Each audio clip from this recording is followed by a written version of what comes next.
Lord Macumazahn, but the thing is strange to me. Forgive me if I do not understand." "Oh, I forgive you, my Lord Kalubi, that is to be. It is clear that you have a good deal to learn in Pongo land." "Yes, my Lord Macumazahn, and so perhaps have you," he replied dryly, having by this time recovered his nerve and sarcastic powers. Then, after telling Mavovo, who appeared mysteriously at the sound of the shot, I think he was stalking us in case of accidents, to fetch men to cut up the rhinoceros, Komba and I proceeded on our walk. A little further on, just by the edge of the reeds, I caught sight of a narrow, oblong trench dug in a patch of stony soil, and of a rusted mustard tin half hidden by some scanty vegetation. "What is that?" I asked in seeming astonishment, though I knew well what it must be. "Oh!" replied Komba, who evidently was not quite himself yet, "that is where the white Lord Dogeetah, Bausi's blood brother, set his little canvas house when he was here over 12 moons ago." "Really!" I exclaimed. "He never told me he was here." This was a lie, but somehow I was not afraid of lying to Komba. "How do you know that he was here?"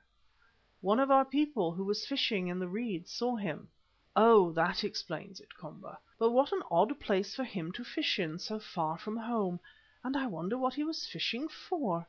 When you have time, Komba, you must explain to me what it is that you catch amidst roots of thick reeds in such shallow water." Komba replied that he would do so with pleasure when he had time.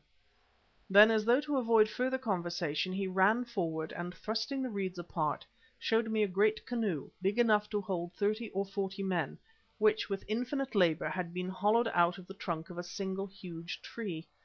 This canoe differed from the majority of those that personally I have seen used on African lakes and rivers, in that it was fitted for a mast, now unshipped. I looked at it and said it was a fine boat, whereon Komba replied that there were 100 such at Rica town, though not all of them were so large. "Ah!"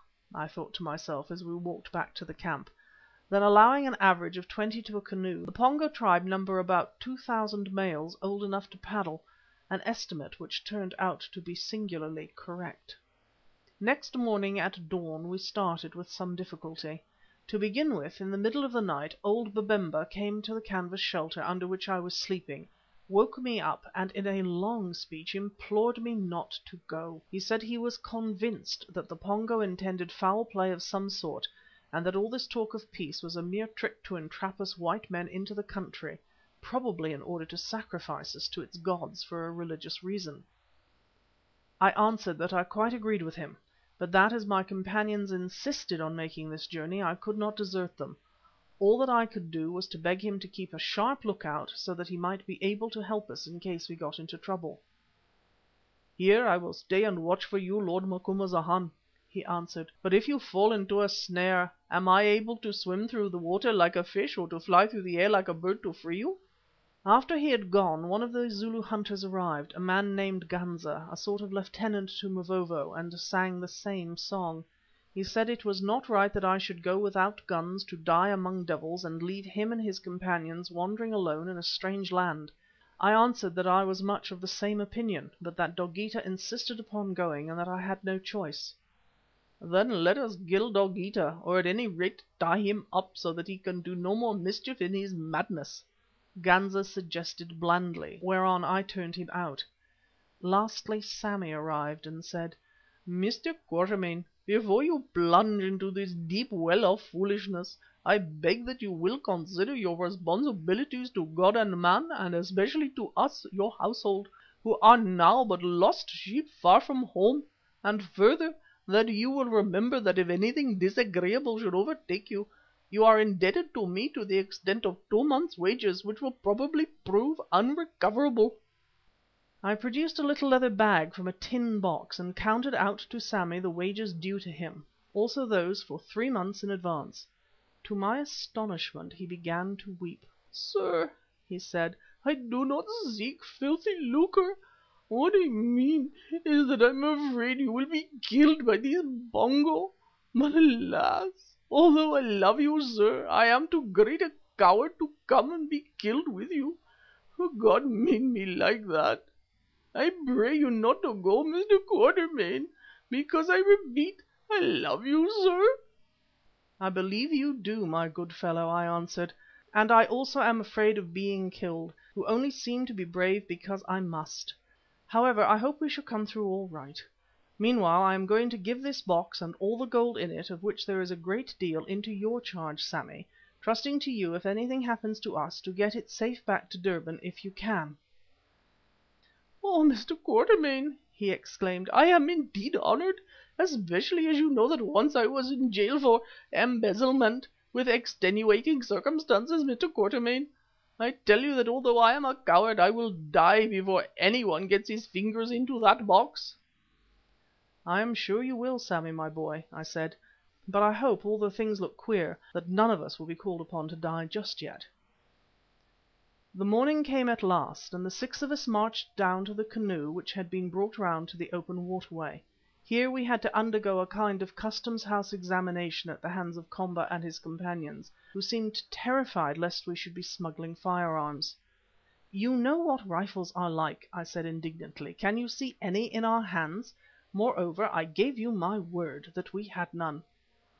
Komba bowed politely, but suggested that perhaps some little guns, by which he meant pistols, remained in our baggage by accident. Komba was a most suspicious person. "Undo all the loads," I said to Hans, who obeyed with an enthusiasm which I confess struck me as suspicious. Knowing his secretive and tortuous nature, this sudden zeal for openness seemed almost unnatural. He began by unrolling his own blanket, inside of which appeared a miscellaneous collection of articles. I remember among them a spare pair of very dirty trousers, a battered tin cup, a wooden spoon such as Kaffirs used to eat their scoff with, a bottle full of some doubtful compound, sundry roots and other native medicines, an old pipe I had given him, and last but not least, a huge head of yellow tobacco in the leaf, of a kind that the Mazitu, like the Pongos, cultivate to some extent. "What on earth do you want so much tobacco for, Hans?" I asked. "For us three black people to smoke, Baas, or to take our snuff, or to chew. Perhaps where we are going we may find little to eat, and then tobacco is a food on which one can live for days. Also it brings sleep at nights." "Oh, that will do," I said, fearing Hans, like a second Walter Raleigh, was about to deliver a long lecture upon the virtue of tobacco. "There is no need for the yellow man to take this weed to our land," interrupted Komba, "for there we have plenty. Why does he cumber himself with the stuff?" And he stretched out his hand idly as though to take hold of it and examine it closely. At this moment, however, Mavovo called attention to his bundle which he had undone, whether on purpose or by accident I do not know, and forgetting the tobacco, Komba turned to attend to him. With a marvellous celerity Hans rolled up his blanket again. In less than a minute the lashings were fast, and it was hanging on his back. Again suspicion took me, but an argument which had sprung up between Brother John and Komba about the former's butterfly net, which Komba suspected of being a new kind of gun, or at least a magical instrument of a dangerous sort, attracted my notice. After this dispute another arose over a common garden trowel that Stephen had thought fit to bring with him. Komba asked what it was for. Stephen replied through Brother John that it was to dig up flowers. "Flowers?" said Komba. "One of our gods is a flower. Does the white lord wish to dig up our god?" Of course this was exactly what Stephen did desire to do, but not unnaturally he kept the fact to himself. The squabble grew so hot that finally I announced that if our little belongings were treated with so much suspicion, it might be better that we should give up the journey altogether. "We have passed our word that we have no firearms," I said in the most dignified manner that I could command, "and that should be enough for you, O Komba." Then Komba, after consultation with his companions, gave way. Evidently he was anxious that we should visit Pongo-land.